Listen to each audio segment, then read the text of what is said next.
পাবনার ঈশ্বরদীতে অবৈধ স্থাপনা উচ্ছেদ করেছে উপজেলা প্রশাসন। সকাল 11টায় রূপপুর মোড় ও জয়নগর গ্রিন সিটি এলাকায় এই অভিযান পরিচালনা করা হয়। এ সময় রাস্তার দুই পাশে দোকানপাট, হোটেল, রেস্টুরেন্ট সহ অবৈধ দখল করে রাখা 120টি অবৈধ স্থাপনা উচ্ছেদ করা হয়।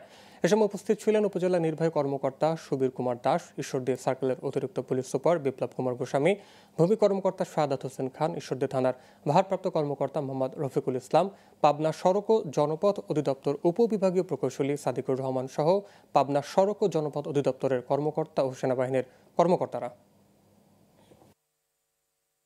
দীর্ঘদিন ধরে আমাদের সড়ক ও জনপথের জায়গায় অবৈধভাবে দোকানপাট তুলে তারা ব্যবসা পরিচালনা করছিল এবং তাদেরকে সড়ক ও জনপথ থেকে বারংবার নোটিশ দেওয়া সত্ত্বেও তারা এখান থেকে না সরার কারণে আমাদের ঊর্ধ্বতন কর্তৃপক্ষের নির্দেশনায় আমাদের ঈশ্বরদী থানা পুলিশের সহযোগিতায় আজকে আমরা সকাল থেকে এই উচ্ছেদ কার্যক্রম শুরু করে আজকে চূড়ান্তভাবে অভিযান পরিচালনা করা হচ্ছে এবং আপনারা জানেন যে আমরা ভিকু দিয়ে প্রায় যে দোকান ছিল সেটা আমরা তুলে দিতে সক্ষম হয়েছি।